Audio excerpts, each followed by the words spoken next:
Welcome to job Bhaskar. আজি আপোনালোকৰ কাৰণে লৈ আছোঁ এটা নতুন আঁচনি হয়, মুখ্যমন্ত্ৰী নিযুত মইনা আঁচনি। এই আঁচনি আপোনালোকে সকলোখিনি ইনফৰ্মেশ্যন মই এই ভিডিঅ'টো ক্লিয়াৰ কৰি দিম।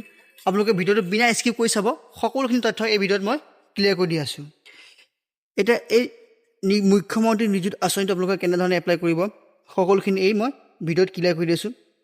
মুখ্যমন্ত্ৰী নিযুত মইনা আঁচনি হৈছে অসমৰ চৰকাৰৰ এক গুৰুত্বপূৰ্ণ কল্যাণমূলক আঁচনি হয়। এই আঁচনি দ্বাৰা সকলো ছাত্ৰীক উচ্চ শিক্ষা গ্ৰহণৰ বাবে উৎসাহিত কৰা 2026 চনৰ নিযুক্তি মইনা আঁচনি 2.0 আবেদন পত্ৰ 6 আগষ্ট 2026 তাৰিখত গুৱাহাটীৰ পৰা আৰম্ভ হ'ব। যোগ্য ছাত্ৰীসকলে নিজৰ অনুষ্ঠানৰ জৰিয়তে আবেদন প্ৰাপ্ত গ্ৰহণ কৰি নিৰ্ধাৰিত সময়ৰ ভিতৰত জমা দিব লাগিব। মুখ্যমন্ত্ৰী নিযুক্তি মইনা আঁচনি 2026 চনৰ সুবিধাসমূহ আপোনালোকক কৈ দিছোঁ। এই আঁচনিৰ অধীনত উচ্চ মাধ্যমিক, স্নাতক আৰু স্নাতকোত্তৰ পৰ্যায়ৰ যোগ্য ছাত্ৰীসকলক মাহিলী আৰ্থিক সাহায্য প্ৰদান কৰা। এতিয়া মই কৈ আছোঁ আপোনালোক কিমান সাহায্য পাব। যদি উচ্চ মাধ্যমিক হয় মাহিলী সাহায্য 800 টকা, বছৰি 8,000 টকা। যদি স্নাতক হয় তেতিয়া পাব আপুনি 1200 টকা আৰু যদি বছৰি 12,500 টকা। আৰু যদি স্নাতক BEd হয় তেতিয়া পাব 2,500 টকা আৰু বছৰি হ'ব 25,000 টকা। এই ধনটো আপোনালোকে ডাইৰেক্ট বেংক একাউণ্টত পাব।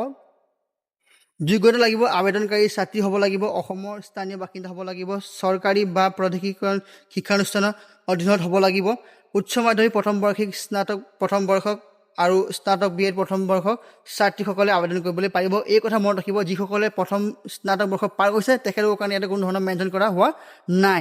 আৰ্থিক অৱস্থা যিসকলৰ আৰ্থিক অৱস্থা অলপ আছে তেতিয়া সিহঁতে এপ্লাই কৰিবলৈ পাৰিব। গুৰুত্বপূৰ্ণ তাৰিখ, আবেদনৰ পাপত্ৰ বিতৰণ 6 আগষ্ট 2026 চন। আবেদন জমা কৰাৰ শেষ তাৰিখ 14 আগষ্ট 2026 চন আৰু প্ৰতিষ্ঠানৰ দ্বাৰা ভেৰিফিকেশ্যন কৰিব 17 আগষ্টৰ পৰা 10 ছেপ্টেম্বৰ 2026 চনলৈকে।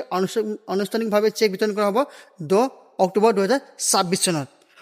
যোগ্য ছাত্ৰীসকলে নিৰ্ধাৰিত সময়ৰ ভিতৰত নিজৰ অনুষ্ঠানত আবেদন পত্ৰ জমা দিব লাগিব। নিজৰ স্কুলত কলেজত আপোনালোকে জমা দিব লাগিব। আৰু নিযুত মইনা আঁচনিৰ গুৰুত্বপূৰ্ণ লিংক সকলোখিনি মই দি দিম। আপোনালোকে যদি যিকোনো অসুবিধাৰ কাৰণে কমেণ্ট কৰিব পাৰে, আপোনালোকক সকলোখিনি সহায় কৰা হ'ব। ভিডিঅ'টো ভাল লাগিলে চেনেলটো ছাবস্ক্ৰাইব কৰি দিব আৰু নিজৰ বন্ধু বান্ধৱীৰ লগত ভিডিঅ'টো শ্বেয়াৰ কৰি দিব। আৰু এনেধৰণৰ মোৰ ইনফৰ্মেশ্যন ভিডিঅ'ৰ কাৰণে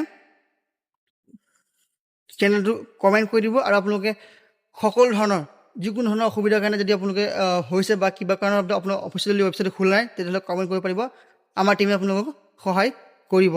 লগতে এটা কথা কৈ দিছোঁ, আপোনালোকৰ পাৰপত্ৰ আবেদন বিতৰণ কৰাৰ সময় হৈছে 6 আগষ্ট আৰু জমা দিব লাগিব 14 আগষ্ট হয়। 14 আগষ্টলৈকে আপোনালোকৰ লাষ্ট ডেট। এই কথা আপোনালোকে মনত ৰাখিব লাগিব। ধন্যবাদ।